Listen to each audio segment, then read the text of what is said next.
దేవుని పరిశుద్ధ నామమునకు మహిమ కలుగును గాక. ప్రియులారా, ఉదయ కాల సమయంలో ప్రభునామన మీ అందరికీ వందనాలు తెలియచేస్తూ ఉన్నాను. దేవుని వాక్యాన్ని ధ్యానిందాము. రోమాపత్రిక 8వ అధ్యాయం 1 నుండి. కాబట్టి ఇప్పుడు క్రీస్తు యేసునందున్న వారికి ఏ శిక్షా విధియు లేదు. క్రీస్తునేసునందున్న జీవమునిచ్చు ఆత్మ యొక్క నియమము పాప మరణముల నియమము నుండి నన్ను విడిపించెను. ప్రియులారా, అపోస్తుడైన పౌలు రోమా సంఘముతో మాట్లాడుతున్నాడు. ఇక్కడ కొన్ని విషయాలు ఆయన బోధిస్తూ ఉన్నాడు.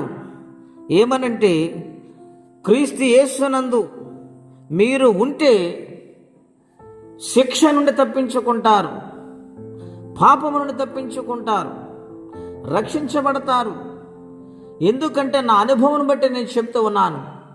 ఆయనకు వ్యతిరేకమైన కార్యాలు చేస్తూ పాపము చేస్తున్న నన్ను ఆయన యందు కలిగి ఉన్న ఆత్మ, జీవమునిచ్చు ఆత్మ,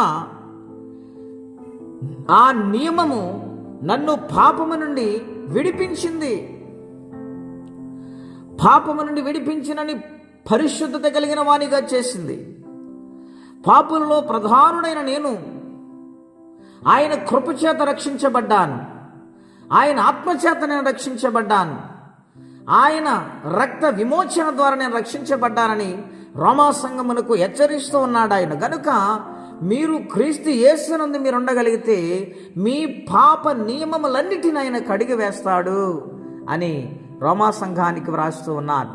నా ప్రియ స్నేహితులారా, ఈ ఉదయకాల సమయంలో ఈ లోకములో జీవిస్తున్న ప్రతి మానవ జాతిని గూర్చి, మనను గూర్చి దేవుడు మాట్లాడుతున్నారు.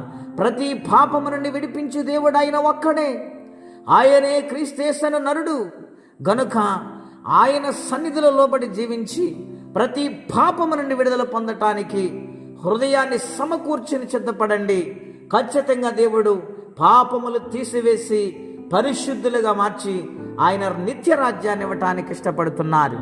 ఒకవేళ శక్తి లేని పరిస్థితిలో ఉంటే, బలహీనత పరిస్థితిలో ఉంటే దేవుని ఆత్మ సహాయము చేస్తుంది. గనుక దేవుని ఆత్మ మీద మనం ఆధారపడి జీవించాలని, దేవుని సహాయము పొంది పాపము నుండి విడుదల పొందాలని, దేవుని రాజ్యానికి వారసులుగా మారాలని ప్రభు పేట మీకు మనవి చేస్తున్నాను. అటువంటి మనస్సు కలిగి అటువంటి జీవితం కలిగి ఎప్పుడైతే జీవిస్తామో మారు మనసుకు తగిన ఫలాలను దేవుడు అనుగ్రహిస్తారు.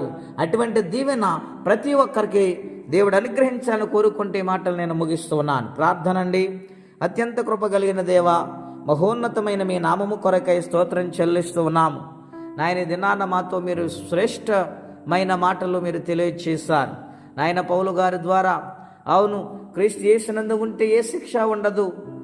నా జీవితంలో నేను ఎన్నో పాపములు చేశాను. నా పాపముల నుండి ఆయన నన్ను రక్షించారు. ఆయన ఆత్మ ద్వారా నన్ను బలపరిచి నిలబెట్టారు. ఇదిగో నేను దేవుని సంధిలో జీవిస్తున్నాను. నేను క్రీస్తుని పోలి నడుచుకుంటున్నాను. ఓ రోమా సంఘమా, రోమా పట్టణస్థులారా, క్రీస్తుని యేసుని అనుసరించండి, మీ పాపములు ఒప్పుకోండి అని హెచ్చరిస్తూ ఉన్నాడు. నాయన ఉదయ కాల సమయంలో ప్రేమతో మమ్మల్ని పిలుస్తున్నా. మా ప్రతి పాపం నుండి మమ్మల్ని కడగండి, పరిశుద్ధపరచండి, నీ బిడ్డలకు అంగీకరించి నీ రాజ్యానికి వారసులుగా మార్చండి. ఎవరైతే కష్టముల, బాధలు, ఇబ్బందులు ఉన్నారో వారికి నీ సహాయం పంపించమని యేసుక్రీస్తు వారి పుణ్యనామలో ప్రార్థించి వేడుచున్నాము తండ్రి. ఆమెన్. దేవుడి నిండారుగా దీవించును గాక. ఆమెన్.